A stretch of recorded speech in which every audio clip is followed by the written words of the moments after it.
Video like जरूर कर लीजिए और ऐसे वीडियो लगातार फ्री में पाने के लिए चैनल को तुरंत सब्सक्राइब कर लीजिए और बेल आइकन को जरूर टैप कर लीजिए ताकि आगे भी सारे वीडियो आपको मिलते रहे। यूट्यूब में फॉलो करते हैं तो प्लीज ये वाला फ्री टेलीग्राम चैनल जरूर ज्वाइन कर लीजिएगा। सारे नोटिफिकेशन सारे अपडेट यहीं पे आते हैं, ध्यान रखिए। हेलो दोस्तों, आप सारे व्यूअर्स का बहुत बहुत स्वागत है एक बार फिर से उत्तर प्रदेश पीसीएस अपर प्रीलिम्स एग्जाम के लिए। हमारा पेड बैच प्रीलिम्स की पूरी तैयारी के लिए 26 नवंबर 2023 से शुरू हुआ है। इसमें यूपीपीएससी 2024 प्रीलिम्स की पूरी तैयारी कराई जाएगी। इन गिवन नंबर्स पर आप कॉल करके व्हाट्सएप करके इस बैच के बारे में अधिक जानकारी प्राप्त कर सकते हैं। तो इस ग्रुप में प्रीलिम्स की पूरी तैयारी आपको 2024 कराई जाएगी। जो जो प्रीलिम्स के लिए जरूरी है, study material, practice resources, guidance, सब आपको इस ग्रुप में मिलेगा। एक एक करके सारी चीज़ों को ध्यान सुनिएगा। जो लोग 26 नवंबर वाले ग्रुप में आ चुके हैं, ये आपका स्ट्रैटेजी वीडियो है, यानी कि वीडियो नंबर 1 है। इसको आपको शुरू से लेकर आखिर तक देखना है। बहुत सारी महत्वपूर्ण बातें यहाँ पर बताई गई हैं स्ट्रैटेजी से एसोसिएटेड। जो चीज़ें आप अपना सकते हैं, कौन कौन सी चीज़ें पढ़नी है, कितना प्रायोरिटी देनी है किस चीज़ को, क्या क्या रिसोर्सेज मोस्ट इंपॉर्टेंट होंगे और किस तरीके से उनका उपयोग करना है, सब कुछ यहाँ बताया जाएगा। अब देखिए यहाँ पर लिखा तो है कि 25 नवंबर से 30 अप्रैल की स्ट्रैटेजी ये है, लेकिन जैसा कि आप सुन रहे हैं एग्जाम डेट के बारे में कंफर्मेशन नहीं है कि कब होगा। ये यूजुअल कैलेंडर डेट पर होगा, मई या जून में, उससे पहले हो सकता है। लोकसभा के आम चुनाव हैं 2024 में, इस कारण से तो जो अनिश्चितता की स्थिति होती है तो उस हिसाब से हमको डिफरेंट तरीके से प्लानिंग करनी होती है। अभी के लिए समझिए कि जो आप पेड ग्रुप में आ चुके हैं, जो लोग फुल पेड ग्रुप के मेंबर हैं, उनको 3 ग्रुप में जोड़ा गया होगा। एक स्टडी मटेरियल वाला ग्रुप होगा, एक आपका डाउट क्लियरेंस वाला डिस्कशन ग्रुप होगा जिसमें एडमिन पैनल है हमारा पूरा स्टडी फॉर सिविल सर्विस का। आप इसमें सिलेबस से एसोसिएटेड, प्रीलिम्स से एसोसिएटेड डाउट डिस्कस कर सकते हैं। और एक क्विज ग्रुप होगा, ठीक है। जो लोग ओनली टेस्ट सीरीज वाले ग्रुप में हैं तो टेस्ट सीरीज वाले ग्रुप में होंगे। जो जो जिस हिसाब से आपने पेमेंट किया उस हिसाब से, कमिटमेंट के हिसाब से आपको उन ग्रुप्स में जोड़ा गया होगा। जो लोग फुल पेड ग्रुप में हैं वो डाउट क्लियरेंस वाले ग्रुप में होंगे, स्टडी मटेरियल वाले ग्रुप में होंगे जिसमें आपको स्टडी मटेरियल दिख रहा होगा अपलोड होता हुआ, और फिर आपका क्विज ग्रुप है। सबका क्या क्या महत्व अभी एक एक करके हम इसको ब्रेक डाउन करेंगे। लेकिन ये समझिए कि आपको 3 काम जरूर करना है ग्रुप में आने के बाद। सबसे पहले स्ट्रैटेजी वीडियो देखना है, क्योंकि कई सारी जो आपकी क्वेरीज होती हैं या फिर जो आपके दुविधाएं, शंकाएं होती हैं, उनको मैं पहले ही क्लियर कर देता हूँ। कई लोग पूछते हैं हिस्ट्री के लिए क्या पढ़ना है, सीएस में से, ठीक है, और ज्योग्राफी के लिए क्या पढ़ना है, क्या मैप लेना है कि नहीं लेना है, रिवीजन कैसे करें, नोट मेकिंग कैसे करें, प्रीलिम्स ओरिएंटेड पढ़ें कि मेंस का भी पढ़ें, साथ में क्या कैसे करें, इसी के बारे में पूरा स्ट्रैटेजी वीडियो होता है। तो आप शुरू से आखिर तक इसको देख लीजिएगा, आपके ऑलमोस्ट सारे डाउट क्लियर हो जाएंगे। फिर आपके सब्जेक्ट स्पेसिफिक जो भी डाउट होंगे डाउट क्लियरेंस वाले ग्रुप में हमारे एडमिन बताएंगे। एक स्टेप बाय स्टेप मैसेज भी दिया जाता है स्टडी मटेरियल वाले ग्रुप में, जिससे आप आसानी से जो है स्टडी मटेरियल को खोज सकें, नेविगेट कर सकें उसमें। ये सब भी मैं आपको दिखाऊंगा अभी। तो let's address the elephant in the room, यानी कि आशय ये है कि जो मोस्ट इंपॉर्टेंट मुद्दा है उस पर बात कर लेते हैं। सबसे पहले ही एग्जाम डेट क्या होगी। एग्जाम डेट के बारे में कोई क्लैरिटी नहीं मिल पा रही है, इधर उधर से चीज़ें लीक हो रही हैं, लेकिन ऑफिशियल के तुल्य उसको नहीं मान सकते हैं। ऑफिशियल एग्जाम डेट वैसे जल्द क्लियर हो सकती है कैलेंडर में, तब हमको कंफर्मेशन मिलेगा कि एग्जाम कब होगा। एग्जाम पहले होने की आशंका है और कह सकते हैं संभाविताएं भी बन रही हैं, क्योंकि आम चुनाव है। आम चुनाव जब होते हैं बड़ी बड़ी चीज़ें इधर से उधर हो जाती हैं। आईपीएल शिफ्ट करना पड़ा था दुबई में आम चुनाव को लेकर के, तो ये सब चीज़ें होती रहती हैं, ठीक है। तो हम ऐसा एक्सपेक्ट कर सकते हैं, स्पेकुलेट कर रहे हैं कि एग्जाम डेट थोड़ा पहले हो सकती है। तो जब स्पेकुलेशन की स्थिति होती है तब हम काम करते हैं अपने दिमाग से। दिमाग ये कहता है, या फिर कह सकते हैं तर्क ये कहता है कि प्रीलिम्स ओरिएंटेड प्रिपरेशन आपको करनी चाहिए, क्योंकि प्रीलिम्स ही पहला रास्ता है, ठीक है। फर्स्ट स्टेज तो प्रीलिम्स ही है, स्क्रीनिंग टेस्ट आपका प्रीलिम्स है, इसमें बाहर हो गए तो फिर सांप सीढ़ी का खेल है ये, फिर आपको दोबारा प्रीलिम्स देना पड़ेगा नेक्स्ट ईयर। तो प्रीलिम्स ओरिएंटेड यहाँ से हम स्टडी आपकी शुरू करा देते हैं। बाकी जब एग्जाम डेट आती है ऑफिशियल, उसके हिसाब से फर्दर स्ट्रैटेजी बताई जाएगी। प्रीलिम्स ओरिएंटेड मैं आपको पूरा स्टडी मटेरियल जो आपको फॉलो करना है अभी से लेकर अगले 100 दिवस तक, वो मैं पूरा बता दूंगा। मेंस ओरिएंटेड जो है आप अपना टेम्परामेंट कैसे बना के रख सकते हैं डेली करंट अफेयर वगैरह पढ़ते हुए, अभी सब चीज़ें एक करके डिस्कस करेंगे। तो अब से स्टडी फॉर सिविल सर्विसेज के कंटेंट में से जो प्रीलिम्स ओरिएंटेड चीज़ें हैं उन पर आपको फोकस करना शुरू करना है, ठीक है। प्रीलिम्स 2023 के बाद से जिस प्रकार हमने ग्रुप रन किए हैं, उसकी मूल भावना होती थी 3 स्टेज की स्ट्रैटेजी। आपने प्रीवियस स्ट्रैटेजी वीडियोस देखे होंगे। 3 स्टेज स्ट्रैटेजी के बारे में बात की गई थी, जिसमें सबसे पहले आपको फोकस करना होता था प्रीलिम्स मेंस दोनों की बेसिक अंडरस्टैंडिंग को लेकर के। तो उसमें बेसिक बुक्स वगैरह हम यहाँ पे रिकमेंड करते थे कुछ, उसकी रीडिंग, देन आपको उनसे एसोसिएटेड क्वेश्चंस लगाने हैं। फिर आपको आना है प्री मेंस की कंबाइंड पे, जिसमें आप मेंस का कंटेंट वगैरह फिर अपना तैयार करेंगे बेसिक क्लियर करने के बाद। और फिर टोटल प्रीलिम्स ओरिएंटेड स्टडी, जिसमें फिर आप हमारी लिस्टिंग कंपाइलेशन पढ़ेंगे, लेटेस्ट वर्जन, इसकी टेस्ट सीरीज सॉल्व करेंगे और इसकी पेड क्विज सॉल्व करेंगे। सो ये अभी तक चल रहा था और इसको हम आगे भी एक्सटेंड कर सकते थे अभी जो स्टेज चल रहा है, लेकिन वही बात है कि स्पेकुलेशन है कि एग्जाम जल्द हो सकता है। तो हम यहाँ पर जो 3 स्टेज स्ट्रेटजी है, इसके तीसरे स्टेज पर ही ज़्यादा फोकस करेंगे, जहाँ पर प्रीलिम्स ओरिएंटेड हमको स्टडी करना है। प्रीलिम्स से एसोसिएटेड जो भी कंटेंट है स्टडी फॉर सिविल सर्विसेज का, उसको आपको फॉलो करना है। देन आपको पेड क्विज लगानी है, टेस्ट सीरीज लगानी है, और हमारी मिसलेनियस की पीडीएफ, और जो पीडीएफ में अभी आपको सारी लिस्ट करके बताऊंगा, उसको प्रायोरिटी पे पढ़ना है सबसे पहले। सबसे पहले जो फुल पेड ग्रुप मेंबर हैं उनके फीचर्स को समझ लेते हैं, क्या-क्या आपको यहाँ पे मिलेगा और अभी प्रायोरिटी पर क्या-क्या पढ़ना है मैं वीडियो के लेटर पार्ट में बताता हूँ। सबसे पहले डेली करंट अफेयर आपको पीडीएफ मिलती है। ये किसी भी न्यूज़पेपर का सब्स्टिट्यूट है। न्यूज़पेपर आप 1 कवर कर सकते हैं, 2 कवर कर सकते हैं। हमारे यहाँ पर जो भी मतलब पूरा न्यूज़ छपता है पूरे दिन में, प्रिंट में हो चाहे डिजिटल में हो, जो ज़रूरी चीज़ें यूपीपीसीएस के लिए हैं, उनसे एसोसिएटेड कंटेंट हम पिक करके उनकी न्यूज़ आपको देते हैं और ये हिंदी और इंग्लिश दोनों माध्यम में होता है, बाइलिंगुअल में। ये आपको दोपहर 3 या 4 बजे तक मिल जाया करता है या कोई गैप होता है तो नेक्स्ट डे मिल जाता है। संडे को नहीं देते हैं। संडे की कोई भी इंपॉर्टेंट न्यूज़ मंडे को कवर होती है। तो डेली करंट अफेयर की पीडीएफ आपको एक तरीके से मिल जाती है संडे छोड़ करके। पूरी तरीके से आप अपडेटेड रह सकते हैं बिना किसी न्यूज़पेपर को पढ़े। ये पूरा आपको पीडीएफ दे दिया जाता है। प्रीलिम्स मेंस ओरिएंटेड जो भी इंपॉर्टेंट न्यूज़ है या फिर जो न्यूज़ कंटिन्यूएशन में है, जो आपको देखना ज़रूरी है, फॉलो करना ज़रूरी है, उसको कंपाइल करके इसमें दिया जाता है। तो डिफरेंट डिफरेंट न्यूज़पेपर्स हैं जो भी पॉपुलर हैं और जो अब कह सकते हैं न्यूज़ डिजिटल में आती है जो ज़रूरी होती है उसकी न्यूज़ फॉलो करके आपको यहाँ पे दिया जाता है कंटेंट। तो common understanding plus basic understanding GS से लिंक करके, सिलेबस से लिंक करके किस तरीके से न्यूज़ को पढ़ सकते हैं आप, उसमें वही फैक्ट दिए जाते हैं, फालतू घटा दिए जाते हैं एडमिनिस्ट्रेटिव या फिर जो पॉलिटिकल हैं जो नहीं ज़रूरी होते हैं एग्जाम के लिए।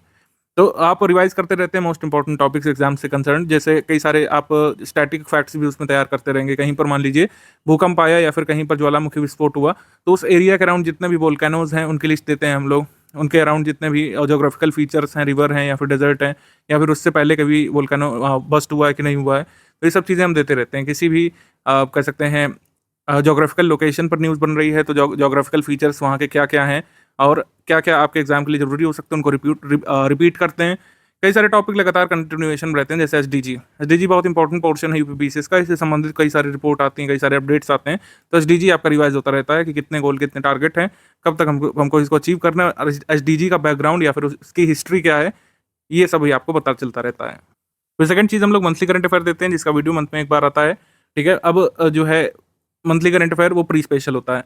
तो 3 पीडीएफ हर मंथ आपको मिलती है। एक pre special monthly current affair month में एक बार, डेली करंट अफेयर मिलता है और डेली का जो करंट अफेयर होता है जो डेली आपको मिलता है उसको कंपाइल करके एक मंथ में एक पूरी पीडीएफ भी हम लोग देते हैं कि डेली आपने कोई डे का मिस कर दिया तो आप डेली के मंथली पीडीएफ से उसको रिवाइज कर सकते हैं। मंथली 400-500 करंट अफेयर के क्वेश्चन प्रैक्टिस के लिए भी हम लोग देते हैं। ये ऑप्शनल है। अगर आपको लगता है कि प्री स्पेशल करंट अफेयर को आपको प्रैक्टिस करना है तो आप इसको लगा सकते हैं, वरना क्विज में भी क्वेश्चंस आपको अपलोड कई सारे करके दिए जाते हैं प्री स्पेशल में से। तो ओवरऑल ये सारी चीज़ें हैं। अब सवाल ये आता है कि है तो काफ़ी अच्छी चीज़, थ्री स्टेज स्ट्रैटेजी में काफ़ी आपको हेल्प करने वाली थी, लेकिन अब कौन सा करंट अफेयर पढ़ें? ठीक है, क्योंकि प्रीलिम्स ओरिएंटेड करंट अफेयर कौन सा है? मंथली करंट अफेयर है। तो प्रीलिम्स ओरिएंटेड तो ये है, लेकिन मेरे हिसाब से अब अभी भी आप जब तक एग्जाम डेट डिक्लेयर नहीं हो जाती या फिर एग्जाम डेट से आपके पास 90 से कम दिवस नहीं बचते हैं, आपके पास 10-15 दिवस जो भी बच रहे हैं उसमें थोड़ा सा डेली करंट अफेयर आप लोग देखते रहिए। डेली करंट अफेयर से आपको सिलेबस की अंडरस्टैंडिंग और न्यूज़ से किस प्रकार के क्वेश्चन या फिर फैक्ट बन सकते हैं आपके एग्जाम में, कैसे जो करंट अफेयर रेलिवेंट हो सकता है हमारे सिलेबस के लिए, इसकी अंडरस्टैंडिंग आपकी बनेगी। भले ही आप 10-15 दिन पढ़ें, फिर आप प्रीलिम्स दे करके फुल फ्लेज्ड मेंस की तैयारी कर सकते हैं। डेली करंट अफेयर अभी से छोड़ने की जरूरत नहीं है। मेरे हिसाब से जब एग्जाम के 90 दिवस आपके पास बचे हों तब से आप डेली करंट अफेयर देखना बंद कर सकते हैं, पूरी तरीके से मंथली करंट अफेयर पर रिलाई कर सकते हैं। प्रीलिम्स ओरिएंटेड क्या है? मंथली करंट अफेयर है।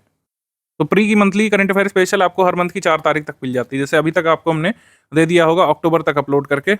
ठीक है, नवंबर मंथ की monthly current affair pre special आपको मिलेगी करीब 4 दिसंबर तक, दिसंबर मंथ की मिलेगी करीब 4 जनवरी तक। तो इस तरीके से साइकिल आगे बढ़ेगी। ठीक, और फिर इस तरीके से करंट अफेयर हो गया। करंट अफेयर इतना आपने कर लिया, मंथली वाला कर लिया, लेकिन हम स्पेशल रिवीजन भी कराते हैं। ये आपको बताने की जरूरत नहीं है, स्पेशल रिवीजन कराया जाता है एग्जाम के जस्ट पहले। जो भी आपने मंथली में पढ़ा है उसकी मोस्ट इंपॉर्टेंट चीज़ों को रिकॉल करके रिवाइज कराते हैं इनोवेटिव तरीके से। तो वो रिवीजन भी आपका होगा, उसकी पीडीएफ पेड ग्रुप मेंबर्स को मिलती है हमेशा। ठीक है, मंथली आप पढ़ते जाइए, अभी उसका रिवीजन वगैरह कराया जाता है एग्जाम से पहले। डेली का मंथली वाला मेंस की बेसिक अंडरस्टैंडिंग और फुल अंडरस्टैंडिंग के लिए है। तो मेंस की प्रिपरेशन हम अभी टोटल फुल फ्लेज नहीं कर रहे हैं, क्योंकि जैसा हमने बताया कि एग्जाम डेट जल्द हो सकती है, तो प्रीलिम्स को प्रायोरिटी देते हुए चल रहे हैं। तो इसको आप अभी के लिए छोड़ सकते हैं चाहे तो, जो डेली का मंथली आपको मिलता है। डिस्कशन डाउट क्लियरेंस ग्रुप में जो है आप अपने डाउट पूछ सकते हैं लगातार। लाइव सेशन होता है, लेकिन अभी हमने इसको होल्ड कर रखा है जिससे आप मैक्सिमम टाइम जो है अपना स्टडीज़ में दे सकें। लेकिन वही बात है कि आप कभी भी अपना डाउट पूछ सकते हैं। एक बार आप डिस्कशन ग्रुप में जुड़ गए, आप वर्किंग आवर्स में या फिर रात में भी अगर लोग डाउट पूछते तो हमारे एडुकेटर उसको जवाब देते हैं। तो तुरंत आपको रिप्लाई उसमें मिलता रहता है। अगर आप मान लीजिए 12 या 1 बजे कोई अपना क्वेश्चन डाला तो आपको नेक्स्ट मॉर्निंग में रिप्लाई आपका मिल जाता है। सिलेबस से संबंधित आप कुछ भी पूछेंगे तो उसमें एडमिन आपका पूरा सपोर्ट करेंगे, पूरा कॉन्सेप्ट, पूरा फैक्ट आपका क्लियर करेंगे और आपको कंसेप्चुअल क्लैरिटी तक पहुंचाएंगे। यूपी का करंट अफेयर भी हमने मंथली अपडेट करना शुरू कर दिया है। हर मंथ 9 या 10 तारीख तक मिल जाती है। अभी तक का जितना दे दिया है उसको रिवाइज कर लीजिएगा एक बार। थोड़ा सा लिमिटेड नंबर ऑफ पेजेस में होता था पहले, लेकिन अब यूपी स्पेशल 5-6 जीएस में जुड़ चुका है मेंस वाला, तो उसको तो हमने थोड़ा सा उसका दायरा बढ़ाया है, जिससे आपको कुछ फैक्ट मेंस में लिखने लायक भी उसमें मिल जाए। सीसैट में भी हर मंथ आपको एटलीस्ट 50 क्वेश्चन की प्रैक्टिस करा रहे हैं। पुराने मंथ में जितने हो चुके हैं 50-50 वो आपको एक साथ मिल जाएंगे, ठीक है। बाद में एक साथ भी दे दिए जाएंगे जो पुराने मंथ में हो चुके हैं, लेकिन अभी के लिए डेली 50 क्वेश्चन, मतलब डेली नहीं, हर मंथ में एक बार 50 क्वेश्चन आपको सीसैट की प्रैक्टिस के लिए मिल जाएंगे। सीसैट का कुछ हमने बेसिक मटेरियल भी दिया है, उसको हम अभी आगे बता रहे हैं। जो भी स्टडी फॉर सिविल सर्विसेज का करंट अफेयर है, जो लगातार फॉलो करते हैं, जानते हैं कि हम अपनी ऑथेंटिसिटी, हार्डवर्क, कमिटमेंट के लिए जाने जाते हैं। जो भी डेटा यहाँ पे दिया जाता है उसको क्रॉस चेक, वेरीफाई किया जाता है ऑफिशियल सोर्सेज से, एनसीईआरटी, पीआईबी, मिनिस्ट्री रिपोर्ट्स। कोई भी रिपोर्ट आती है तो उस रिपोर्ट को पूरा study for civil services team अध्ययन करती है, तब उससे आपको कंटेंट या एमसीक्यू या फिर टेस्ट सीरीज या पेड क्विज बना करके दी जाती है। कुछ भी हवा में नहीं होता है, या फिर जो है फर्जीफिकेशन सोर्सेज से हम नहीं लेते हैं, ऐसा होता ही नहीं है। मान लीजिए कोई गलती निकलेगी हमारे में, तो वो गलती ऑफिशियल सोर्सेज में भी भूलवश रह गई होगी, तभी वो गलती जा सकती है, लेकिन उसका भी तुरंत रेक्टिफिकेशन किया जाता है, ठीक है। अगर आप हमारे ग्रुप में आए तो हमारे ग्रुप टेलीग्राम पे चलते हैं। थोड़ा सा बेसिक फीचर्स इसके समझ लीजिएगा। कैश मेमोरी क्लीन करना जरूरी हो जाता है। अगर आप बहुत लंबे समय से टेलीग्राम यूज़ कर रहे हैं और बहुत सारी फाइल्स डाउनलोड कर रहे हैं तो कभी कभी स्लो हो जाता है, चाहे आप जितना भी अच्छा फ़ोन, चाहे जितना भी एफिशिएंट मेमोरी वाला या प्रोसेसर वाला फ़ोन यूज़ कर रहे हो। टेलीग्राम के साथ एंड्रॉइड में थोड़ी समस्या है, उसमें कभी कभी क्या करना पड़ता है कि अनइंस्टॉल करके दोबारा लॉगिन करना पड़ता है, या फिर समय समय पर कैश मेमोरी उसकी क्लियर करते रहें। कैश मेमोरी क्लियर करने से क्या होता है कि सारी फाइल आपकी नॉन डाउनलोड में चली जाती है और फिर से उसको डाउनलोड करना पड़ता है आपको, लेकिन फिर फाइल सही से खुलने लगती है। ये थोड़ा सा चीज़ें बेसिक मुझे आपको बतानी थी। R&D पे फोकस नहीं करिएगा। R&D मतलब रिसर्च एंड डेवलपमेंट पे। जो भी आपको काम दिया गया है या फिर जो भी आपका उद्देश्य है कि 2024 के बैच में है तो 2024 प्रीलिम्स में सिलेक्ट हों, जो भी रिस्पॉन्सिबिलिटी होगी वो study for civil services team की होती है। कई बार आप कंफ्यूज होते हैं और पीसीएस की तैयारी में होंगे भी, अगर आप पढ़ रहे हैं तो कंफ्यूज होंगे। अब बहुत बार चीज़ें आपको भ्रामक करेंगे कि भाई 54वां टाइगर रिजर्व आखिर कौन सा है भारत का, ठीक है। 54वां टाइगर रिजर्व क्या धौलपुर करौली वाला है, राजस्थान का क्या वीरांगना दुर्गावती वाला है, मध्य प्रदेश का कौन सा है आखिर? हर न्यूज़ पोर्टल अलग अलग बता रहा है, न्यूज़ वेबसाइट अलग अलग बता रही है, न्यूज़पेपर अलग अलग बता रहे हैं, कौन सा सही है? तो इसके लिए पूरा डाउट क्लियरेंस हमने कर दिया है। तो ये टीम हमारी इसी में चीज़ों में लगातार काम कर रही 7-8 वर्षों से। हमें अंदाजा हो जाता है कि किस चीज़ में आपको डाउट रहेगा, उसको हम लोग पहले ही क्लियर कर देते हैं। क्विज ग्रुप में आप देखिए, पूरा हमने वीडियो बना करके आपको समझाया है कि जो है 54वां कौन सा होगा। 54वां एमपी का वीरांगना दुर्गावती क्यों होगा और धौलपुर करौली क्यों नहीं होगा, ये सब हमने पूरा आपको एक्सप्लेन किया है विद फैक्ट्स। डाउट क्लियरेंस का पूरा प्रोसेस है। पेड ग्रुप डिस्कशन में आप पूछिए, कोई भी डाउट है उसको तुरंत जो है डिस्कस कर सकते हैं। आप अपना प्रूफ बताइए कि मैंने यहाँ से देखा है, एजुकेटर जो है उसको फाइनली आपको क्लैरिफाई करके बताएंगे उन सोर्सेज से जिसको आयोग मानेगा अपनी आंसर की में, ठीक है। प्री का पेपर पूरा नहीं करना है ना, आप कर सकते हैं ना, एग्जाम की डिमांड है पूरा पेपर करने की। ये स्क्रीनिंग परीक्षा है, आपको कट ऑफ निकालना है। अभी मैं पूरा पैटर्न बताऊंगा तो समझ में आएगा स्क्रीनिंग परीक्षा क्या है और मैं क्यों ऐसा कह रहा हूँ, क्योंकि आपको सिर्फ कट ऑफ निकालना है। फिर सेकंड स्टेज में, थर्ड स्टेज में या फिर फाइनल में कहीं पर भी प्रीलिम्स की भूमिका नहीं रहेगी। आगे हाँ कह रहे हैं कि प्रीलिम्स की भूमिका भी रहेगी थर्ड स्टेज में, लेकिन अभी वो चीज़ें हम देखेंगे जब नोटिफिकेशन आएगा। तो आपको डाउट हो सकता है कि मैंने तो फलां जगह से देखा है, मैंने तो गूगल से देखा है। कई लोग बोलते हैं गूगल से देखा है। यहाँ पे समस्या है, गूगल देखिए कोई पर्सन नहीं है, कोई ऑथेंटिक सोर्स नहीं। Google is a search engine, बहुत अच्छा सर्च इंजन काम करता है, लेकिन उसमें से डेटा निकालना भी एक कह सकते हैं एक इन्फॉर्म्ड प्रोसेस है। आप ऐसे ही नहीं निकाल सकते हैं, आपको पता होना चाहिए कि कौन कौन सी चीज़ें सही मानता है आयोग, या फिर हमारे एग्जाम के लिए क्या सही माना जाएगा, ठीक है। गूगल में बहुत तमाम तरीके की चीज़ें हैं, हज़ारों सैकड़ों वेबसाइट हैं। आप किस सोर्स को पकड़ेंगे जो आपके एग्जाम के लिए सही होगा, ये समझना है। तो वही मैंने कहा कि R&D पर फोकस टीम कर रही है। आपका काम है जो आपको दिया जा रहा है उसको तैयार करते रहिए। Listing compilation, monthly current affair, miscellaneous PDF, paid quiz, test series, इन सब का सम्मिश्रण आपको कट ऑफ के पार ले जाएगा, ठीक है। बाद में आप मेंस का लिखिए, इंटरव्यू दीजिए, फिर आप R&D करिए हमारे साथ मिल करके, ठीक है, तब मजा आएगा। अभी नहीं, अभी ये सब चीज़ें आपके लिए बाधक बनेंगी। हर चीज़ में डाउट करना, गूगल से देखना, गूगल का फर्स्ट रिजल्ट जो है अंतिम सत्य नहीं होता, ये आपको समझना जरूरी है। पेड ग्रुप सिर्फ ज्वाइन करना काफ़ी नहीं है, ये कोई ऐसा टेलीमार्केटिंग गिमिक नहीं हम लोग देते हैं कि बस आप इतने पैसे दीजिए, पेड ग्रुप में आइए, सिलेक्शन पाइए। ऐसी चीज़ें नहीं काम करती है।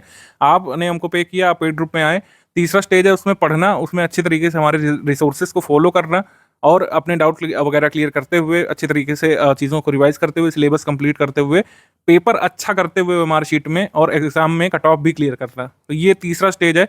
आपकी पढ़ाई, आपकी मेहनत, आपका रिवीजन, आप जो है किस तरीके से हमारे रिसोर्सेज को यूज़ कर पाते हैं, कैसे हमारी टीम की हेल्प से आप हमारी गाइडेंस में निकल पाते हैं पूरा, ठीक है। तो 2 स्टेज तो आपने पार कर लिया। आपने पेमेंट किया, हमारे ग्रुप में आ गए, स्टडी मटेरियल डाउनलोड कर लिया। अब इसको अच्छे तरीके से पढ़ना है जैसे स्टडी वीडियो में बताया जा रहा है। प्रीलिम्स से पहले आपको 8-9 हज़ार क्वेश्चंस की अच्छी खासी प्रैक्टिस करके जाना होगा।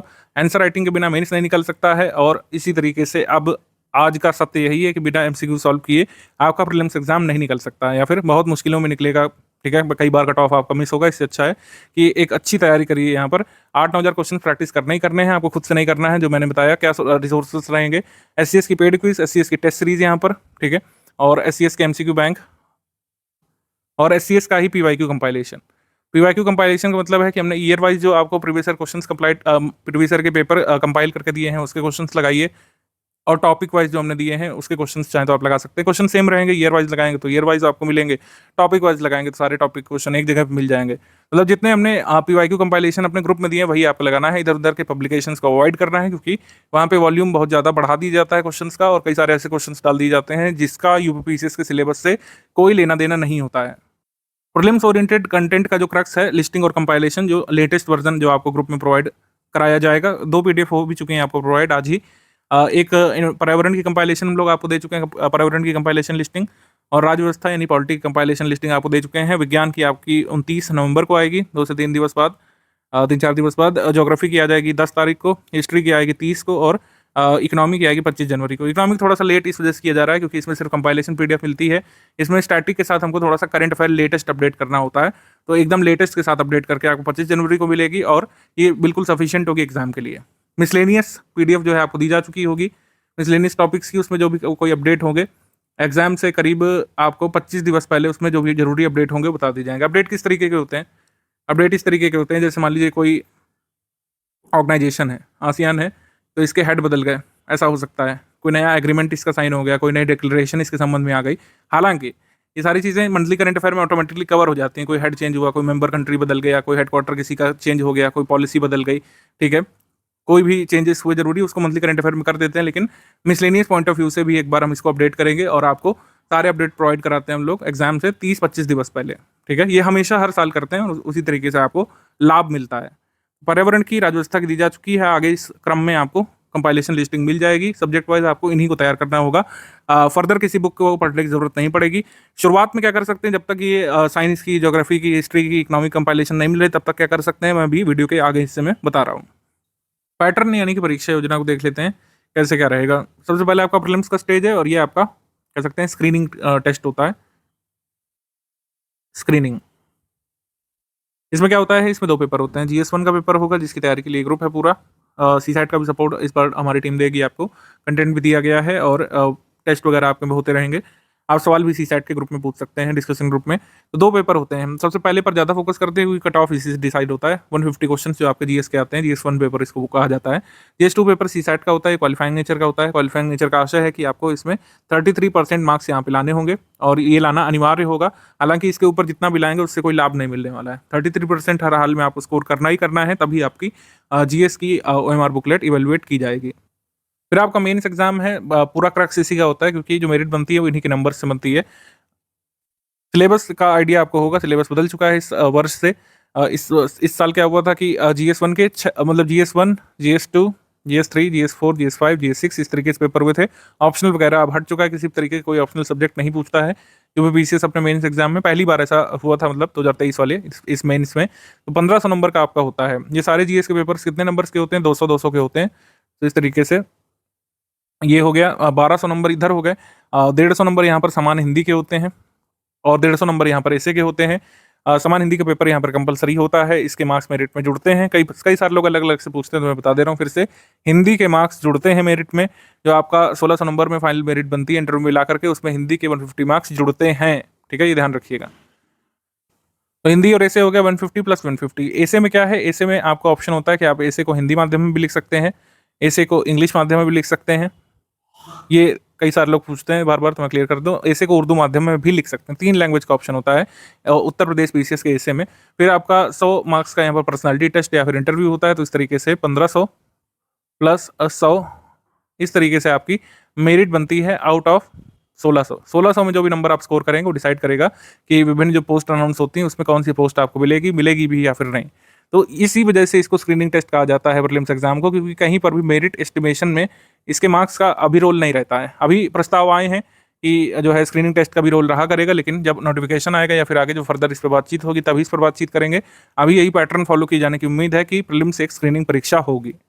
ये कुछ विभिन्न पोस्ट होती हैं, ये घट बढ़ सकती हैं, कई नई पोस्ट भी सृजित हो सकती हैं हर साल, लगभग ये पोस्ट होती हैं। टॉप पोस्ट के बारे में आप जानते हैं, जैसे डिप्टी कलेक्टर या एसडीएम जिसको बोलते हैं उत्तर प्रदेश में, बाकी जगह एसडीओ वगैरह एसडीसी बोलते हैं। पुलिस अधीक्षक यानी कि डीवाईएसपी, खंड विकास अधिकारी यानी कि BDO, block development officer, Bihar PCS में इसको आरडीओ बोलते हैं, ठीक है। और सहायक संभागीय परिवहन अधिकारी जिसको एआरटीओ बोलते हैं, असिस्टेंट कमिश्नर वाणिज्य कर, और जिला कमांडेंट होमगार्ड्स, कोषाधिकारी, लेखाधिकारी, कोषागार, गन्ना निरीक्षक, चीनी आयुक्त, जिला गन्ना अधिकारी, ये सब पद होते हैं। और बहुत सारे पद घट बढ़ भी सकते हैं। कुछ पद ऐसे होते हैं जिसमें कुछ विशिष्ट क्वालिफिकेशन मांगी जाती है, किसी स्ट्रीम से आपको पीजी होना चाहिए या कुछ एक्सपीरियंस मांगते हैं किसी किसी पोस्ट में, जैसे जीआईसी प्रिंसिपल वाले में। लेकिन कई सारी पोस्ट ऐसी होती हैं जिसमें सिर्फ नॉर्मल ग्रेजुएशन इसमें मांगा जाता है। सिलेबस इस तरीके से आपका दिया जाता है। परिशिष्ट 5 में सम्मिलित राज्य प्रवर अधीनस्थ सेवा परीक्षा यानी कि आपका Uttar Pradesh preliminary exam, combined state अपर सबऑर्डिनेट सर्विसेज का या अपर पीसीएस इसको बोलते हैं शॉर्ट में। जीएस1 का सिलेबस है, 2 घंटे की अवधि का 200 अंकों का आपका पेपर होता है, ठीक है। इसमें 1/3 की नेगेटिव मार्किंग भी होती है, ध्यान रखिएगा। 1/3 की नेगेटिव मार्किंग होती है, यानी कि आपका एक प्रश्न हटा दिया जाएगा सही वाला अगर आपके 3 प्रश्न गलत होते हैं तो इस तरीके से अटेम्प्ट करने में भी हमको शुरू से ध्यान रखना पड़ता है। इसी वजह से बहुत सारी टेस्ट सीरीज और पेड क्विज शुरू से इसलिए कराते हैं जिससे आपके नंबर ऑफ गलत अटेम्प्ट करने की जो प्रवृत्ति होती है वो कम होती जाए। तो सिलेबस हिंदी और इंग्लिश में लिखा हुआ है। सबसे पहले है करंट इवेंट्स और current events of national and international importance. मेरे हिसाब से कोई स्टेट पीसीएस ऐसा होगा जिसमें टॉपिक ना हो, किसी किसी में तो लगभग आधा पोर्शन इसी को डेडिकेटेड होता है। उत्तर प्रदेश पीसीएस में भी अगर हम प्रीलिम्स और मेंस की बात करें तो 35-40% आपका करंट अफेयर का ही होता है वेटेज। भारत का इतिहास, भारतीय राष्ट्रीय आंदोलन, ये भी बहुत इंपॉर्टेंट टॉपिक होता है किसी भी स्टेट पीसीएस में, यूपीएससी में। भारत का इतिहास, भारतीय राष्ट्रीय आंदोलन यानी कि history of India, national movement यानी कि ancient history, medieval history, modern history, तीनों पर आपको फोकस करना पड़ेगा। भारत और विश्व का भूगोल, भारत और विश्व का भौतिक, सामाजिक, आर्थिक भूगोल यानी कि आपने physical geography, social geography, human geography, ये सब आपको इसमें कवर करना पड़ेगा, इकोनॉमिक ज्योग्राफी भी। भारतीय राजनीति, शासन यानी संविधान, राजनीतिक व्यवस्था, लोक नीति, पब्लिक पॉलिसी, अधिकार संबंधी मुद्दे, राइट्स इशू, और फिर सतत विकास, आर्थिक और सामाजिक विकास, सतत विकास पे काफी फोकस करते हैं। सतत विकास पे प्रीलिम्स में भी क्वेश्चन बनाते हैं, मेंस में बनाते हैं, ठीक है। गरीबी एक इंपॉर्टेंट पोर्शन होता है, ठीक है, तभी आपको एनसीईआरटी क्लास 9 पढ़ने की सलाह दी जाती है। हालांकि अब इसकी वैसे खास जरूरत नहीं पड़ेगी, टाइम हो तो पढ़ सकते हैं, अदरवाइज जो इकोनॉमिक कंपाइलेशन है सारे इंपॉर्टेंट कॉन्सेप्ट पॉवर्टी के भी उसमें शामिल कर लिए हैं हमने, ठीक है। तो गरीबी, अंतर्विष्ट जनसांख्यिकी, सामाजिक क्षेत्र के इनिशिएटिव, ये सब कवर करना है। इसके बाद general issues on environmental ecology, biodiversity, climate change that do not require subject specialisation. यहाँ पे थोड़ा सा आयोग आपको फंसाता है। सब्जेक्ट स्पेशलाइजेशन भले ही रही चाहिए, लेकिन अच्छी खासी नॉलेज आपको इसमें एक्वायर करनी पड़ती है, भले ही डिग्री ना लेनी हो। इसमें अच्छे तरीके से जो कॉन्सेप्ट हैं पॉवर्टी के, फाइनेंशियल इंक्लूजन के, वो समझने पड़ते हैं। सोशल डेवलपमेंट में, एनवायरमेंटल इकोलॉजी में अच्छे तरीके से बायोडाइवर्सिटी क्या है, उसके कॉन्सेप्ट क्या है, इकोलॉजी क्या है, इकोलॉजिकल कॉन्सेप्ट विभिन्न तरीके के, इकोटोन क्या होते हैं, निश क्या होता है, हैबिटेट क्या होता है, और इको सेंसिटिव जोन क्या होते हैं, ये सब पढ़ना पड़ता है। भले ही सब्जेक्ट स्पेशलाइजेशन नहीं चाहिए, लेकिन पढ़ना तो पड़ेगा। अभी सिलेबस 2 तरीके से उत्तर प्रदेश पीसीएस लिख के देता है। एक तो ये शॉर्ट में लिख के देता है, इतना भाग जो है ये शॉर्ट में है। ये पूरा सिलेबस हो गया उत्तर प्रदेश पीसीएस का प्रीलिम्स का। अब इसी को थोड़ा सा एक्सपेंड करके लिख देते हैं कि current events national international importance के, ठीक है, तो candidate will be expected to have knowledge about them, ठीक। History of India national movement, तो हिस्ट्री में एम्फेसिस किस पे ले करेंगे, social, economic, political aspect of Indian geography, Indian history. Indian national movement candidate have to know about synoptic view of nature and character of freedom movement, growth of nationalism and attainment of independence। Bharat को आज़ादी कैसे मिली, यहाँ पर राष्ट्रवाद का उदय कैसे हुआ। देखिए, अब राष्ट्रवाद का अभ्युदय लिख दिया है, तो इसका मतलब है कि इस चैप्टर से क्वेश्चन जरूर आएगा प्रीलिम्स में। ये थोड़ा सा आइडिया हमको मिल जाता है। तो आता ही आता है हर बार, राष्ट्रवाद के अभ्युदय से जरूर सवाल आता है, भले ही वो किसी फॉर्म में आए, फैक्चुअल आ जाए, कंसेप्चुअल आ जाए। राष्ट्रवाद का उदय और जो ये नेशनल मूवमेंट जो वर्ड कई बार लिख रहे हैं, फ्रीडम मूवमेंट लिख रहे हैं, तो इसके जो डिफरेंट फेजेस हैं इसके बारे में सवाल आता है, ठीक है। सोशल फेज होता है, एक मॉडरेट फेज होता है, एक कह सकते हैं आपका एक्सट्रीमिस्ट फेज होता है। सब कुछ यहाँ पे आपको नोट्स में कवर कराया जाता है। इसीलिए हमारा पूरा मतलब कह सकते हैं काम, जीवन और रिसर्च पूरा डेडिकेटेड रहा है study for civil service as a team 7-8 वर्षों से यूपीपीसीएस में। तो कई सारी चीज़ें हमको ऑलरेडी इसमें पढ़ के पता चल जाती हैं, आपको भी चल जाएगी। जितना हमने दिया है नोट्स को उसको पढ़ करके आप भी इतना समझ जाएंगे जिससे कट ऑफ निकल सके। वर्ल्ड ज्योग्राफी, इंडियन ज्योग्राफी में कह रहे हैं physical, social, economic geography of India and world, तो वर्ल्ड ज्योग्राफी भी कवर करनी है, इंडियन ज्योग्राफी भी इसमें कवर करनी है, उत्तर प्रदेश का भूगोल भी कवर करना है थोड़ा थोड़ा, ठीक है। क्योंकि लास्ट में देखिए एक टर्म लिख देते हैं, candidates are expected to have general knowledge about the above subjects with special reference to Uttar Pradesh, यानी कि इंडियन ज्योग्राफी पढ़ रहे हैं तो उत्तर प्रदेश के रेफरेंस में भी आपको चीज़ें पता होनी चाहिए। तो उत्तर प्रदेश का तो खैर अलग से पूरा नोट्स ही हमने दे दिया है, तो उसमें आपको कोई ऐसी दिक्कत आएगी नहीं। मंथली करंट अफेयर भी अब मंथली उत्तर प्रदेश का देने लगे तो उसमें भी कोई समस्या आएगी नहीं। तो questions on the geography of India will relate to physical, social, economic geography of India, human geography पूछ लेते हैं, ठीक है। Constitution, political system, Panchayati Raj में जो है इकोनॉमिक, कल्चर से क्वेश्चन होंगे। Test of Indian political system पर होंगे, पंचायती राज पे क्वेश्चन होंगे, कम्युनिटी डेवलपमेंट प्रोग्राम पे होंगे। मतलब कम्युनिटी डेवलपमेंट लिखा है लेकिन हम तुरंत डिराइव कर लेते हैं कि कम्युनिटी डेवलपमेंट प्रोग्राम से पहले या फिर उसके बाद के जो भी स्कीम्स आई हैं कम्युनिटी डेवलपमेंट से संबंधित वो भी पूछी जाएंगी और उससे संबंधित समितियां भी। Broad features of economic policy of India and Indian culture, ठीक है। तो ब्रॉड फीचर्स यहाँ पे कवर कर रहे हैं इकोनॉमिक पॉलिसी के, ठीक है। बहुत ज़्यादा डीप में मतलब नहीं जाना इंडियन इकोनॉमी में। इस वजह से इंडियन इकोनॉमी के जो स्टैटिक वाले सवाल होते हैं वो अभी भी कम हो रहे हैं यूपीपीसीएस में, ज़्यादातर करंट अफेयर से लिंक करके सवाल होते हैं इकोनॉमी के। फिर आपका ये पेपर 2 है, पेपर 2 भी 2 घंटे का होता है, लेकिन इसमें जो है आपको कितने अंक लाने हैं, 66 अंक लाने हैं, कुल मिलाकर 33% ही अचीव कर रहे हैं। इस पर बहुत ज़्यादा एफर्ट डालने के लिए हमारी टीम शुरू से नहीं कहती है, क्योंकि इसमें क्वालिफाइंग नेचर का है। आप इतना एफर्ट सुनिश्चित कर लीजिए कि आपका हर हाल में पेपर चेक हो जाए 33% से ऊपर रहे। अब इसमें कई लोग कंफ्यूज रहते हैं कि किसको जो है कैसे किया जाए। कई लोगों के लिए बहुत बर्डन सम होता है, लेकिन इसका लॉजिक मुझे नहीं समझ में आता है। आपको सिर्फ 33% लाने हैं, आप अपने एरियाज पहले सिलेक्ट कर लीजिए। आपका इंग्लिश मीडियम रहा है शुरू से तो आप इंग्लिश को ऑप्ट करिए कि इंग्लिश के क्वेश्चंस को टारगेट करेंगे। हिंदी मीडियम रहा है, सारे हिंदी क्वेश्चंस को टारगेट करिए।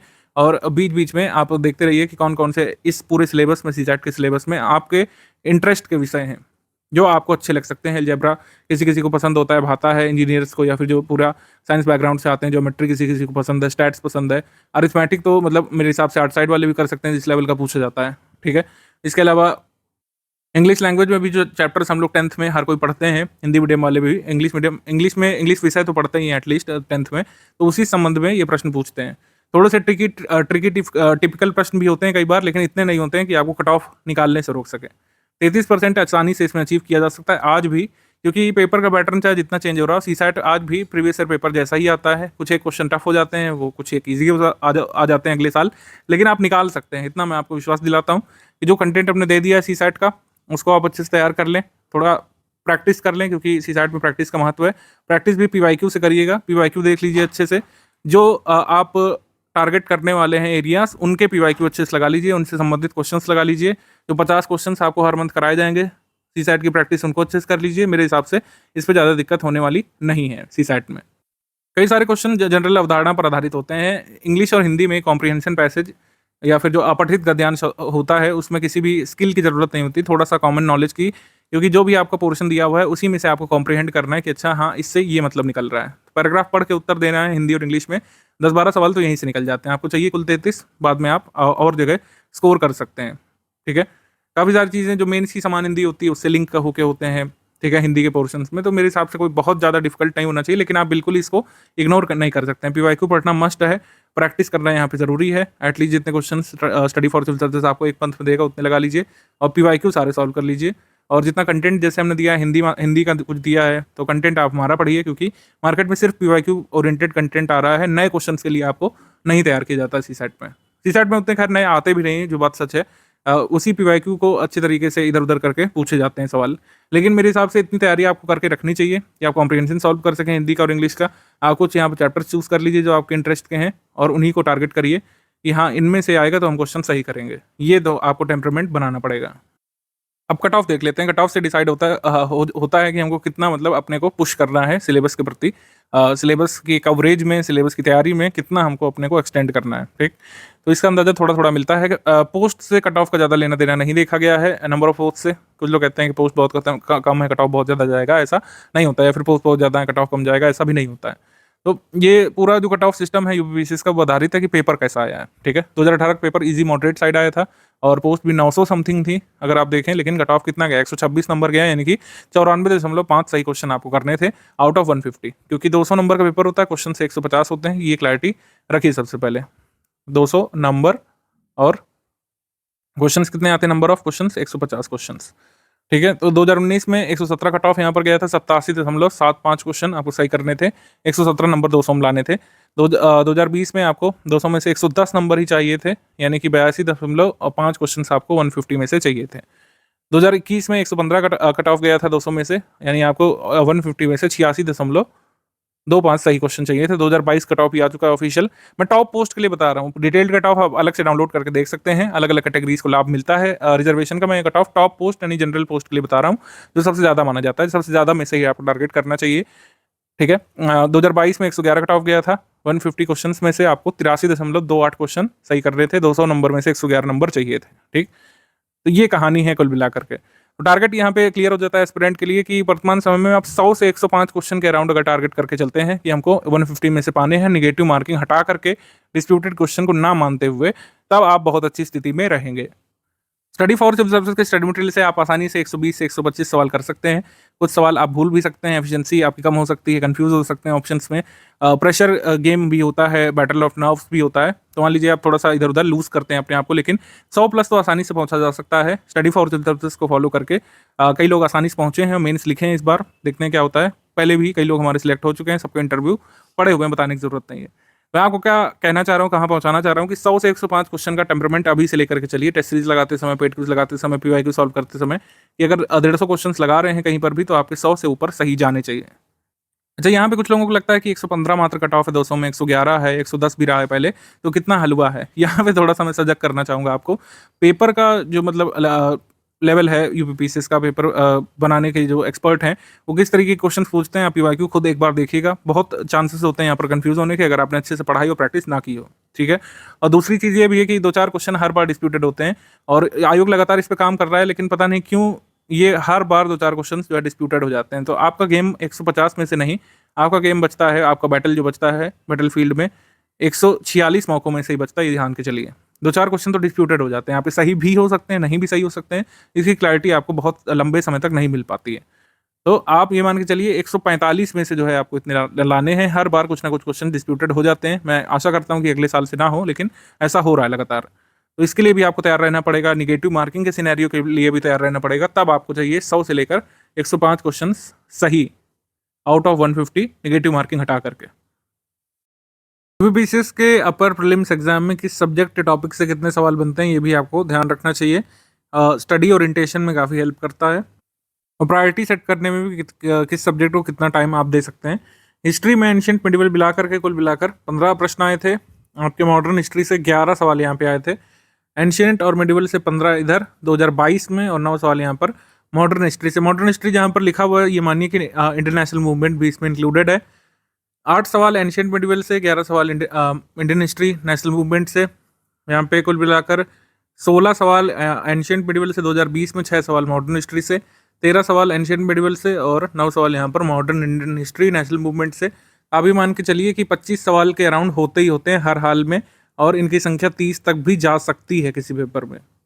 तो 25 से 30 सवाल आपके पूरे हिस्ट्री पोर्शन से बनते हैं। इंडियन इकोनॉमी में ज़्यादातर चीज़ें करंट अफेयर से लिंक होकर के पूछी जाती हैं। कुछ कोर इकोनॉमिक क्वेश्चंस भी आजकल आने लग रहे हैं, लेकिन मोस्टली करंट अफेयर से लिंक होकर के ही सवाल होते हैं। कोर इकोनॉमिक क्वेश्चंस और करंट अफेयर से लिंक होकर क्वेश्चन में अंतर क्या होता है, थोड़ा सा देख लेते हैं। तो कोर इकोनॉमिक क्वेश्चंस में इस तरीके के क्वेश्चंस आते हैं जो आपके डेफिनेशन बेस्ड होते हैं, या फिर जो वो कॉन्सेप्ट होते हैं जो जनरली नहीं बदलते हैं, ठीक है। जैसे कोर इन्फ्लेशन की डेफिनेशन हो गई, हेडलाइन इन्फ्लेशन की, WPI की, CPI की, इसमें जो जो चीज़ें इंक्लूड होती हैं वो वही रहेंगी, ठीक है। और कोई भी इंडेक्स वगैरह पब्लिश किया जाता है हमारी मिनिस्ट्री के द्वारा, तो जनरली वही रहता है जब तक उसमें कोई खास चेंजेस ना किए गए हों, ठीक है। ये कुछ सवाल होते हैं, ये करंट अफेयर से लिंक होकर के पूछे जाते हैं, मतलब जो भी प्रेजेंट में जो चीज़ें चल रही हैं उसके हिसाब से। ये यूपीपीसीएस का क्वेश्चन नहीं है, ये RS का सवाल है, लेकिन फिर भी एक अच्छा एग्जाम्पल हो सकता है। जैसे भारत के ऑटोमोबाइल सेक्टर के बारे में इसमें पूछा कौन सा नॉट करेक्ट है, कि डायरेक्ट और इनडायरेक्ट एम्प्लॉयमेंट इसने 5.3 करोड़ लोगों को जनरेट की 2021 के अंत तक। India was the largest manufacturer of 2 wheelers and 3 wheelers in the world in 2021। India was world's 4th largest manufacturer of passenger cars. It contributes 7.1% of India's GDP। तो ये सब करंट आंकड़ों पे आधारित है, मतलब आपको इसमें पढ़ना पड़ेगा। जो बजट इकोनॉमिक सर्वे का डेटा आपको दिया जाता है उसमें ऐसे तमाम आंकड़े बताए जाते हैं। तो ऑटोमोबाइल सेक्टर के बारे में है, फार्मास्यूटिकल सेक्टर के बारे में हो सकता है, सर्विस सेक्टर के बारे में हो सकता है, किसी भी अन्य सेक्टर के बारे में हो सकता है, या फिर इसमें कुछ ऐसी स्कीम या फिर कोई ऐसी नेशनल इंफ्रास्ट्रक्चर ग्रोथ के लिए कोई योजना नियोजन कुछ बनाया जा रहा हो, उसके बारे में हो सकता है, ठीक है। तो ये होते हैं करंट अफेयर से लिंक होकर के। यूपीपीसीएस में ज़्यादातर करंट अफेयर से लिंक होकर के इस प्रकार के क्वेश्चंस आपको देखने को मिलते हैं प्रेजेंट में। फिर आपके जनरल साइंस के सवाल होते हैं, 19 सवाल इससे थे, 22 सवाल थे 2022 में, 24 सवाल थे 2021 में, 11 सवाल थे इसमें और 22 सवाल थे इसमें, ठीक है। तो ये जनरल साइंस आती है आपके प्रीलिम्स में। साइंस टेक के भी जो क्वेश्चंस होते हैं वो आपके करंट अफेयर में कवर हो जाते हैं। साइंस टेक के बहुत सारे क्वेश्चंस नहीं आते हैं, जैसे यूपीएससी वगैरह में सारे क्वेश्चन एमपीपीएससी में साइंस टेक के आते हैं, लेकिन हमारे यूपीपीसीएस में जनरल साइंस पे ज़्यादा फोकस किया जाता है। साइंस टेक्नोलॉजी एक गौड़ पोर्शन है, ठीक है, मतलब ज़्यादा नहीं आता उससे, जो भी आएगा करंट अफेयर से लिंक होकर के आता है, मतलब करंट अफेयर में कवर्ड हो जाता है साइंस टेक का सेक्शन आपका, अलग से उसमें पढ़ने की ज़रूरत नहीं होती है। राज्य व्यवस्था संविधान से यहाँ पे 22 सवाल आए थे, 16 सवाल आए थे 22 में, 2021 के प्रीलिम्स में 26 सवाल आ गए थे, इसमें 20 आए थे, इसमें 20 आए थे, तो 20 के अराउंड पॉलिटी के सवाल रहते ही रहते हैं, ये ध्यान रखिए। इंडियन ज्योग्राफी, वर्ल्ड ज्योग्राफी से काफ़ी सारे सवाल आते हैं, कुल 21 सवाल आए थे इस साल, जो जून में हुआ था प्रीलिम्स 2023 में। फिर लास्ट ईयर 18 सवाल आए थे इंडियन ज्योग्राफी वर्ल्ड ज्योग्राफी से, 2021 में 16, इधर भी 16, फिर 18 सवाल। एनवायरमेंट टेक्नोलॉजी से 6 प्रश्न, इसमें 8 प्रश्न, 4 प्रश्न, 13 प्रश्न, 12 प्रश्न, इस तरीके से एनवायरमेंट टेक्नोलॉजी का वेटेज कभी बढ़ जाता है कभी घट जाता है, तो आप 6 से 12 करीब क्वेश्चन मान सकते हैं इसमें। यूपी जीके और यूपी करंट अफेयर का वेटेज अगर हम देखें तो 4 यूपी जीके के सवाल, 2 यूपी करंट अफेयर के सवाल आए थे, 8 सवाल पिछली बार आए थे, इसमें 2 यूपी बजट से थे, 2 यूपी करंट अफेयर से थे, यूपी जीके के 4 प्रश्न थे, 8 सवाल इसमें भी आए थे, यूपी बजट से 2 और यूपी जीके का 1 क्वेश्चन था, बाकी 4 यहाँ पे यूपी करंट के थे, 4 यहाँ पर यूपी जीके यूपी करंट से आए और 1 सवाल इसमें आया, ठीक है। ये काफ़ी विवादित पेपर रहा था 2019 का प्रीलिम्स का, अगर आप देखें, क्योंकि उत्तर प्रदेश के सवाल इसमें नहीं पूछे गए थे। करंट अफेयर के 29 प्रश्न यहाँ पे लिखे हुए हैं, यहाँ पे 30 हैं, ठीक है, यहाँ पे 33 हैं, यहाँ पे 28 है, यहाँ पे 28 है, लेकिन इसको जब हम लिंक कर देते हैं इकोनॉमी से, इकोनॉमी का जो भी करंट अफेयर वाला पोर्शन होता है इसको भी यहाँ पर हम मिला देते हैं। कई सारे और भी सब्जेक्ट वाइज करंट अफेयर आते हैं, जैसे साइंस टेक मैंने बताया, साइंस टेक्नोलॉजी से रिलेटेड जो लेटेस्ट अपडेट है वो भी एक तरीके से करंट अफेयर का भाग है। हिस्टोरिकल करंट अफेयर पूछ लेते हैं, हिस्ट्री के मतलब मान लीजिए कोई साइट चर्चा में आ गई तो उसका स्टैटिक पोर्शन पूछ लेते हैं, तो वो भी आपका करंट अफेयर में हम मान लेते हैं। तो करंट अफेयर का वेटेज मैंने जैसे बताया कि कुछ स्टेट पीसीएस में करीब 40% रहता है प्रीलिम्स मेंस में, इसमें भी आप मान सकते हैं पीसीएस में प्रीलिम्स मेंस सब मिला के आपका 40% वेटेज रहता है करंट अफेयर का। इवन इंटरव्यू तक में ज़्यादातर क्वेश्चंस करंट अफेयर के पूछे जाते हैं। तो करंट अफेयर पर इसीलिए हमारी टीम बहुत फोकस करती है। आपको डेली मिलता है, डेली का मंथली भी मिलता है, प्रीलिम्स स्पेशल अलग मिलता है, प्रीलिम्स स्पेशल की प्रैक्टिस के लिए अलग से पीडीएफ मिलती है, क्योंकि आपको करंट अफेयर में मास्टर करना है। एक बड़े पोर्शन में अगर आप 95% एक्यूरेसी अगर रख रहे हैं तो आप अन्य लोगों से आगे रहेंगे और जल्दी सेलेक्ट होंगे, ठीक है। मिसलेनियस टॉपिक्स के 10 सवाल इसमें आए थे, इसमें 20 आए थे, इसमें 12 आए थे, 22 सवाल तक आ गए थे इसमें 2020 में और 16 सवाल 2019 में आए थे। तो मिसलेनियस बहुत छोटा सा टॉपिक होता है, कम नंबर ऑफ पेजेस में बहुत अच्छे नंबर ऑफ क्वेश्चंस आप इसमें निकाल सकते हैं मिसलेनियस की पढ़ाई करके। तो मिसलेनियस अभी जो हमने दे दिया है वो सफिशिएंट है, लेकिन इस पर कुछ अपडेट जरूर होते हैं। एग्जाम से करीब 25 से 30 दिवस पहले हम इसको अपडेट करके अलग से आपको अपडेट देते हैं, तो आप उसमें इंक्लूड करके उसको पढ़ लीजिएगा। मिसलेनियस को बहुत कम नंबर ऑफ पेजेस पढ़ के बहुत अच्छे नंबर ऑफ क्वेश्चंस इस पर निकाले जा सकते हैं। लेकिन जब हम लोग 3 स्टेज की स्ट्रैटेजी बताते थे तो इसमें स्टेज वाइज बताया जाता था आपको कौन कौन सी पीडीएफ पढ़ रही हैं, अभी कौन सी, बाद में कौन सी, 3 स्टेजेस में अलग अलग चीज़ें आपको तैयार करनी होती थी। लेकिन जैसे मैंने कहा कि अब यहाँ पर बात होगी कि प्रीलिम्स के लिए आपको क्या पढ़ना है सबसे पहले। उससे पहले थोड़ा सा यहाँ पर देख लीजिए प्री मेंस के कॉमन टॉपिक्स कौन कौन से होते हैं। जैसे विज्ञान जो है आपका प्रीलिम्स में आता है जनरल साइंस के रूप में, साइंस टेक के रूप में, करंट अफेयर के रूप में आता है जीएस 3 मेंस में। पर्यावरण आपका प्रीलिम्स में आता है बेसिक, मतलब जो कंसेप्चुअल भाग है, और उसका करंट अफेयर का भाग आता है जीएस 3 मेंस में। ज्योग्राफी भूगोल आपका ये आता है जीएस पेपर 1 में, और इसमें स्टैटिक का पोर्शन भी कई बार आ जाता है मेंस में भी। आर्ट कल्चर कला संस्कृति सिर्फ मेंस में आता है, हालांकि कुछ प्रारंभिक परीक्षा में भी इक्का दुक्का प्रश्न भूले भटके आ जाते हैं, तो फैक्चुअल लिस्टिंग से आप पूरा कवर कर सकते हैं। ये हमने दे दिया है शुरू से ही, इसलिए क्योंकि 1-2 क्वेश्चन आ सकते हैं, आप इसमें कंप्लीट कर लीजिए। राज्य व्यवस्था के लिए सिर्फ और सिर्फ लक्ष्मीकांत की बुक की रीडिंग बताई जाती थी। प्रीलिम्स के लिए जितने चैप्टर आप कंप्लीट कर पाए, मेंस के लिए तो पूरा आपको रीड करना होता है। हालांकि अब लक्ष्मीकांत की बुक अब प्रीलिम्स के लिए पढ़ने की आवश्यकता नहीं है। लिस्टिंग कंपाइलेशन जो आपको ग्रुप में दी जा चुकी है पॉलिटी के लिए, वही यहाँ पे सफिशिएंट होगी। अभी सब्जेक्ट वाइज क्या क्या पढ़ना है अभी मैं आपको एक बार आखिर में समराइज भी कर दूंगा। मॉडर्न हिस्ट्री जो है आधुनिक भारत का इतिहास, ये आपका प्रीलिम्स में भी आता है काफ़ी सारे क्वेश्चंस इसमें, और जीएस पेपर 1 में तो है ही है।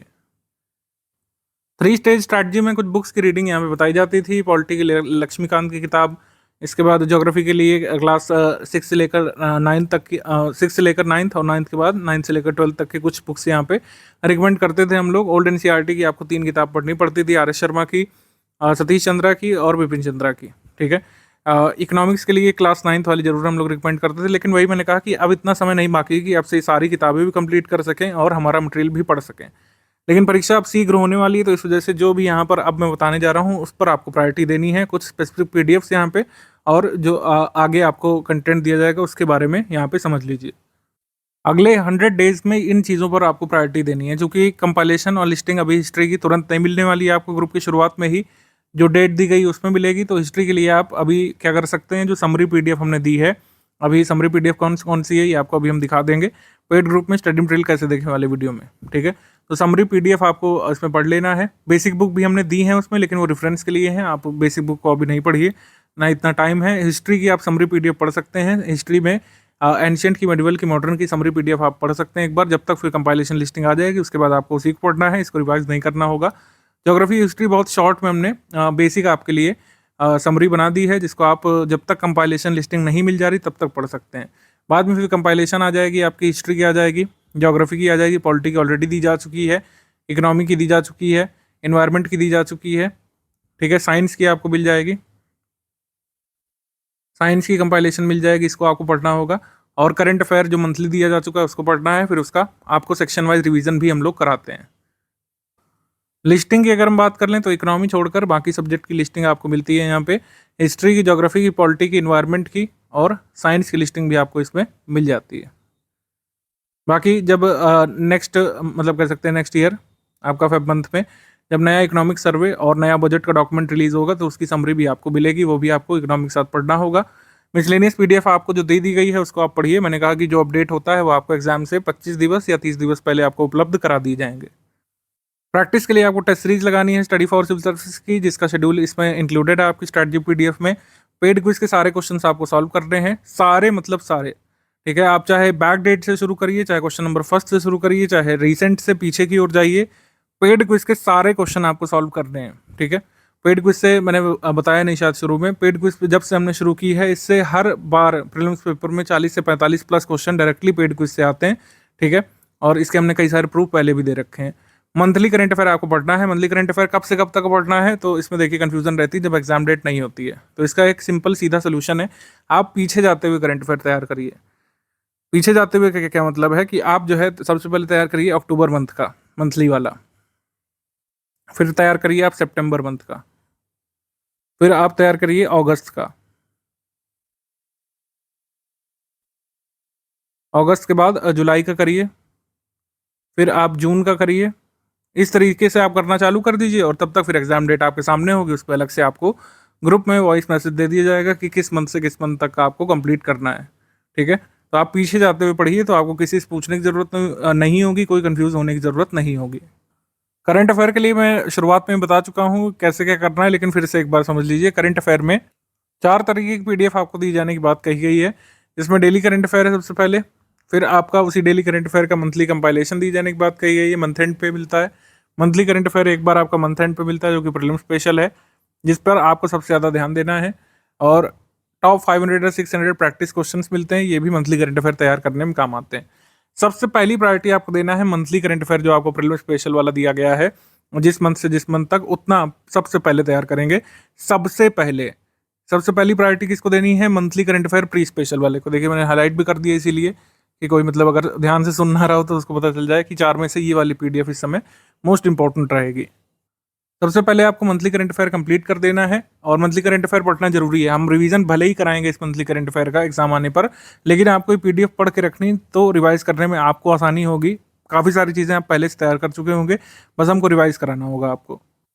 डेली करंट अफेयर में कई लोगों की शिकायत रहती है कि कैसे समझें, हमको 1 घंटा लग जा रहा है, हमको 1.5 घंटा लग जा रहा है, कोई महानुभाव तो 2 घंटे ले रहे हैं इसमें। तो कैसे इसको कम समय में समझना है, समझने की अप्रोच क्या होनी चाहिए। अगर आप डेली करंट अफेयर अभी तक नहीं पढ़ते हैं तो उसको समझने की अप्रोच समझ लीजिए। सबसे पहले मैं पीडीएफ दिखा देता हूँ, फिर आपको इसे समझ में आएगा। ये करंट अफेयर की पीडीएफ है, इसमें 10 से लेकर 13-14 पेजेस का ही हो सकता है। मंडे को 14 पेजेस का हो जाता है, क्योंकि संडे की न्यूज़ भी कवर होती है इसमें। 3 पेजेस प्रमोशन के होते हैं, ठीक है, तो वो कम कर लीजिए आप। तो इस तरीके से, और वो भी बाइलिंगुअल है ये, इस वजह से 8-9 पेजेस हो रहे हैं। तो कुल मिलाकर करंट अफेयर जो है 3-3.5 पेजेस में हम खत्म कर देते हैं। किसी भी न्यूज़पेपर के 22 पेजेस आपको नहीं पढ़ने पड़ेंगे इसमें, ठीक है। और इसमें डिजिटल प्रिंट सारी न्यूज़ कवर हो जाती है। जैसे इंपॉर्टेंट न्यूज़ हमने लिया है, इंडिया ऑस्ट्रेलिया 2+2 डायलॉग, ठीक है। ये न्यूज़ है, तो सबसे पहले हमको गो थ्रू करना है न्यूज़ से। इसमें लिखा रहता है कि ये किस पेपर से एसोसिएटेड न्यूज़ है। जीएस पेपर 3 से एसोसिएटेड है।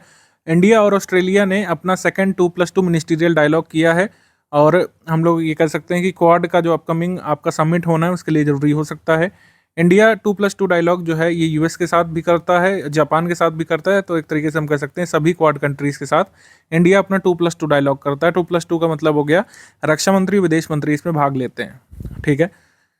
तो द्विपक्षीय सहयोग है, फिर इसमें आपको पढ़ना है CECA, ये India first free trade agreement है जो मेजर डेवलप्ड कंट्रीज़ के साथ एक डिकेड से ज़्यादा साइन किया हुआ इंडिया ने, ठीक है। ये किसके साथ किया है? ऑस्ट्रेलिया के साथ, ठीक है। अभी हाल में कोई पार्टनरशिप की हो उसमें आपको देखना पड़ेगा। तो पहले न्यूज़ पढ़िए आप। न्यूज़ जैसे आपने पढ़ा, इस न्यूज़ पीस को पढ़ने में ज़्यादा से ज़्यादा आपको कितने समय लगेगा? 5 मिनट से ज़्यादा, 6 मिनट से ज़्यादा नहीं लगेगा अगर कॉन्टिन्यूस आप पढ़ेंगे तो, ठीक है।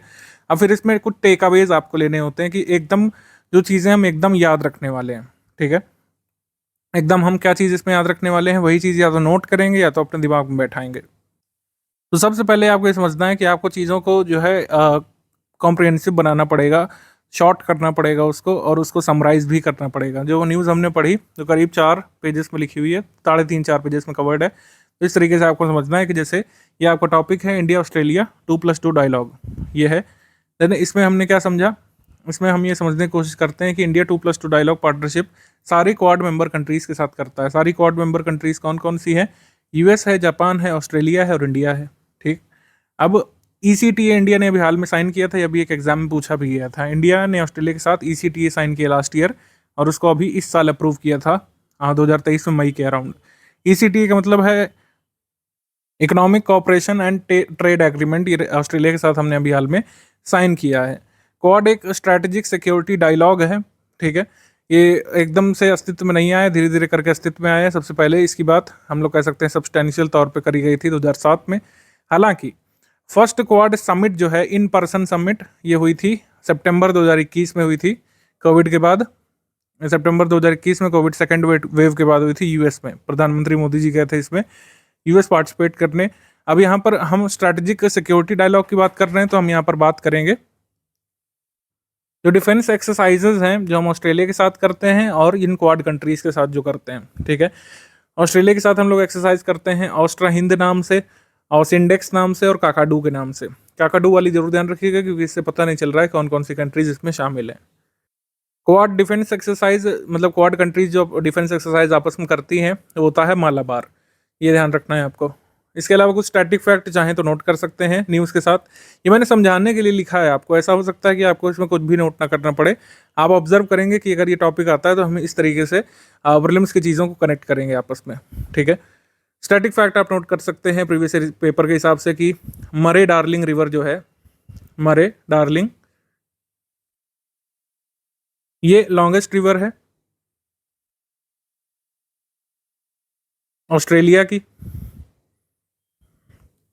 ऑस्ट्रेलिया के फेमस उद्योग नोट कर सकते हैं। ऑस्ट्रेलिया के मिनरल कहाँ कहाँ क्या पाए जाते हैं, मेजर मिनरल्स में कोल देख लीजिए ऑस्ट्रेलिया किस रीजन मिलेगा, डायमंड अगर मिलता है तो, ठीक है। कोल, डायमंड, आयरन, कॉपर, गोल्ड, ये सब कहाँ कहाँ किस रीजन मिलेगा एक बार देख लीजिए। जरूरी नहीं कि नोट करने बैठे हैं आप इसको, मैं आपको समझाने के लिए बता रहा हूँ, विजुअलाइज करने के लिए, इस वजह से इसको देखिए। बाकी जो भी चीज़ें मैंने बताई, स्टैटिक वाली, लॉन्गेस्ट रिवर हो गया, माउंटेन हो गया, डेजर्ट हो गया ऑस्ट्रेलिया के पास, कोरल रीफ हो गया, ये सब आपको आगे के लिस्टिंग कंपाइलेशन में तो मिलेगा ही मिलेगा। लेकिन मैं न्यूज़ एनालिसिस करने की बात कर रहा हूँ कि UPPCS के स्टूडेंट के तौर पर आपको इस तरीके से फैक्ट को एक्सट्रैक्ट करना जरूरी है किसी भी न्यूज़ से। और अगर डेली करंट अफेयर का नोट अगर मान लीजिए 1 पेज बनता है तो इस तरीके से आपको 4-5 या 3-4 पेजेस की जो न्यूज़ है उसको इस तरीके से कॉम्प्रिहेंसिव बना के लिखना होगा अगर लिख रहे हैं तो। बाकी नोट मेकिंग की अब ज़रूरत नहीं है, प्रीलिम्स नज़दीक है। नोट मेकिंग की जगह फोकस करना है आपको मल्टीपल टाइम्स रिवीजन पर, मल्टीपल रिवीजन पर बहुत फोकस करने की ज़रूरत होगी। और ये टर्म जितना बोलने में सिंपल है, एग्जीक्यूट करने में काफ़ी समय लेता है, काफ़ी आपका एफर्ट मांगेगा। मल्टीपल टाइम्स आपको पढ़ना है, चीज़ों को रिवाइज करना है। आप भूलेंगे, कन्फ्यूज़ होंगे, फिर आपको देखना है, फिर आप कन्फ्यूज़ होंगे, फिर देखना है, फिर वो इतना पक्का हो जाएगा कि एग्ज़ाम तक भूलेंगे नहीं। तो पढ़ाई के साथ आपको लगातार प्रैक्टिस पर भी फोकस करना है। प्रीलिम्स एग्जाम की अगर हम बात कर रहे हैं तो ये आपको पूरा रिपोजिटरी हमने क्वेश्चन सॉल्व करने का दिया है। इसके अलावा टेस्ट सीरीज आपकी आएगी, टेस्ट सीरीज को आपको सॉल्व करना है। कुल मिलाकर 35 टेस्ट आपके यहाँ पे कराए जाएंगे, 35 टेस्ट मिनिमम इतने जरूर कराए जाएंगे। और 1 जनवरी 2024 से आपकी टेस्ट सीरीज हम शुरू कर देंगे। तब तक आप काफ़ी सारा कंटेंट तैयार कर चुके होंगे। और टेस्ट सीरीज जो है PDF फॉर्म में उपलब्ध होती है, तो आप इसको बाद में भी अटेम्प्ट कर सकते हैं, ठीक है, जब आप इसमें कंफर्टेबल महसूस करें खुद को।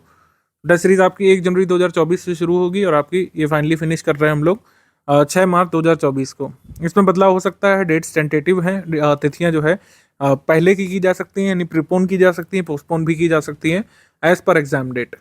35 टेस्ट लेकिन आपके होंगे, इस शेड्यूल आप नोट कर लीजिए। ओनली टेस्ट सीरीज वाले ग्रुप में आए हैं तो ये वाला टेस्ट शेड्यूल इसको नोट कर लीजिए, इसी के हिसाब से आपके टेस्ट होंगे। ऑफलाइन फॉर्मेट जैसे होंगे, पहले PDF दी जाएगी क्वेश्चन पेपर के फॉर्मेट में, उसमें हिंदी भाषा और इंग्लिश भाषा में क्वेश्चन लिखे होंगे जैसे ऑफिशियल पेपर आता है, 2 भागों में डिवीजन करके। फिर आपको आंसर की दी जाएगी, फिर आपको उसमें मिलाना पड़ेगा कितने आपके सही हुए कितने गलत हुए हैं।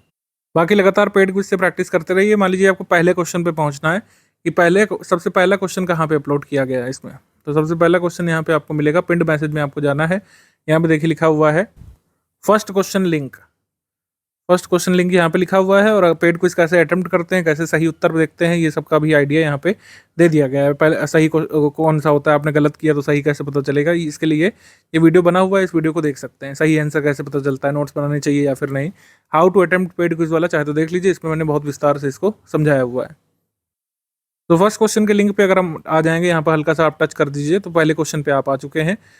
Which of the following gases is released mostly from landfills in urban areas, कौन सी गैस से रिलीज होती है, ठीक है। कागज निर्माण में कच्चे माल के रूप में हम लोग क्या प्रयुक्त करते हैं, मान लीजिए मैंने कास्टिक सोडा उत्तर लगाया जो कि गलत उत्तर है, तो गलत उत्तर में क्रॉस लग जाएगा यहाँ पे और सही उत्तर में यहाँ पे टिक लगा रहेगा, तो आपको पता चल जाएगा। मान लीजिए मैं आप सही उत्तर देता हूँ तो क्या होगा, तो इसमें है कि which of one of the following pair of lakes are connected with Suez canal, तो जैसे सुपीरियर और ह्यूरोन यहाँ पे सही उत्तर है, यहाँ पे टिक लगा हुआ है।